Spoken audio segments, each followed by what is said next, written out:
guys, pag-usapan lang natin si Alden Richard. Hindi nakakasawang tignan. Sobrang cute at sobrang gwapo talaga. Kitang-kita naman natin kasi guys na napaka-flawless niya nga naman kasi guys ni Alden Richard sa mga kasama niyang mga kababahihan. Tulad na lang guys ni Attorney Gozon. At lalong-lalo guys yung mga kasama umanong mga babae ni attorney. Kita-kita naman natin guys na napakaputi ni Alden Richard at napakagwapo nga naman kasing tignan. At hindi nga naman siya nakakasawa nga naman kasi guys tignan si Alden Richard ayon sa mga Dilulu fans. Kaya nga naman guys no, adik na adik sila sa dimples at sa kagwapuhan at sa kaugalian ni Alden Richard. Lalo-lalo na guys, siyempre alam naman natin no, si Alden Richard ay napakabuting tao nga naman yan, 'di ba? Maginoo at napaka-gentleman. Kita-kita naman natin kasi guys sa pormaan at sa kaugalian ni Alden Richard at sa kanyang respeto umanong ginagawa sa kanyang kapwa tao. Lalong-lalo na guys, no, Alden Richard yata yan guys. Hindi kinakasawaan ng mga supporters niya kahit na binabatikos nga naman siya ng iba at tinatawag nga naman kasing gay. At nasaan na si Catherine Bernardo na akala natin guys pagtatanggol niya si Alden Richard kapag meron nga naman bumabatikos sa kanya at meron nanlalait nga naman. Nasaan na si Catherine Bernardo na nagsabing pagtatanggol niya si Alden Richard. At sinasabi niya nga naman kasi siya daw ang makakalaban nila kapag inaway si Alden Richard. Nasaan na guys ang isang Catherine Bernardo na nangako nga naman pagtatanggol niya ang isang Alden Richard sa kanyang mga kaaway. Bakit nga naman guys hanggang ngayon ay pinag-uusapan pa rin na gay si Alden Richard? Diba? Dahil sumuko daw ito kay Catherine Bernardo. Ayon kasi guys sa mga netizens na nagsasalita umano na talagang nagpapakalat ng mga issue sa social media kahit na talagang kita nyo naman guys, galit na galit itong si Alden Richard sa maraming tao. Dahil alam naman natin guys, nadadamay nga naman siya sa mga isyong wala naman siyang kinalaman umano. Pero bakit nga naman kasi guys patuloy na siya ay dinadawit ng karamihan? Pero para sa atin guys, no, kahit anuman ang mangyari sa Kat din at anuman mangyari guys, nandito pa rin tayo. Andang suportahan si Alden Richard at Catherine Bernardo.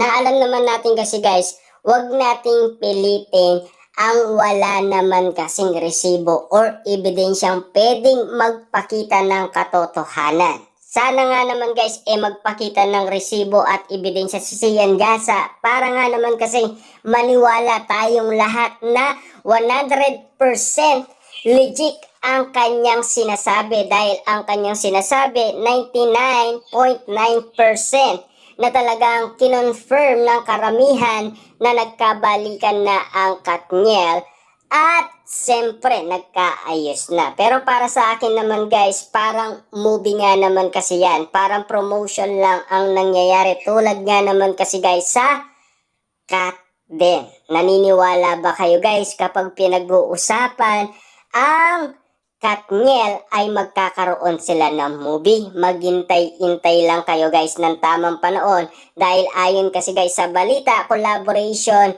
ang mangyayari sa Katniel dahil magkakaroon sila ng movie. Bakit nga naman kasi guys collaboration? Dahil magkaiba nga naman kasi guys ang kontrata ni Catherine Bernardo at Daniel Padilla. Na sana guys, yan ang i-confirm natin kung ano ang mangyayari dahil pinag-uusapan sila at maingay nga naman sila sa social media. Maghintay-intay lang kayo guys ng tamang panahon. Magkakaroon sila ng movie.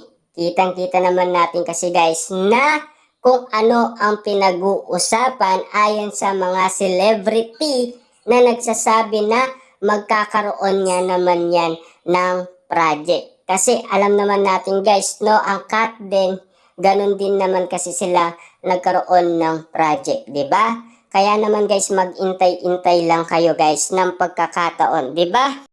Hindi man guys magkatuluyan ang cut din. At least malinaw para sa ating guys lahat naman ng mga sinabi ni Catherine Bernardo at Alden Richard. Maghintay-intay na lang tayo guys ng tamang panahon kung ano nga ba talaga ang mangyayari. Intay-intay lang tayo guys ng tamang tiyempo. Kung tama nga naman kasi guys ang inala ng karamihan na talagang tinadhana ang cut din at perfect timing ang nangyari nga naman kasi sa cut din.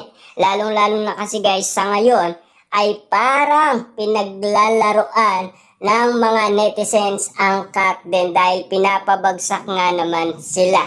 Kitang-kita naman natin guys yung panlalait at pambabatikos kay Alden Richard ng mga netizens. Siyempre guys, alam naman natin kasi guys na meron nga bang pagkakamali ang cut din. Sabihin na natin guys, meron na baka hindi lang naintindihan ng karamihan. Lalo-lalo na kasi guys, ang mga kinilig at lahat ng mga kinabaliwan ng mga netizens at ng mga Delulu fans. Kitang-kita naman natin guys, no, ang mga legit na Delulu fans, wala silang ibang sinasabi kundi mag-intay na lamang at suportaan na lamang guys kung ano man ang mangyayari. Lalong-lalo na guys, sabik na rin sila sa darating na March 21, 2025 sa kanilang fashion show na sana guys kahit na hindi man sila solong rumampa ay suportaan pa rin natin sila guys at kiligin pa rin tayo kina Catherine Bernardo at Alden Richard dahil sa kanilang pagrarampa at spotted nga naman sila sa darating na March 21, 2025 sa MOA Arena sa fashion show ng Vince. Na sana guys lahat ng request ng mga netizens ay magkatotoo nga naman kasi. Na alam naman natin kasi guys yan ang kinababaliwan ng karamihan. Na sana nga naman kasi guys ay magkatotoo nga naman kasi. Dahil ang kanilang pangarap ay sana ay magkatotoo nga naman kasi. Ang kanilang prediction at manifest ay unti-unti nga naman sana guys magkatotoo ayon sa kanila.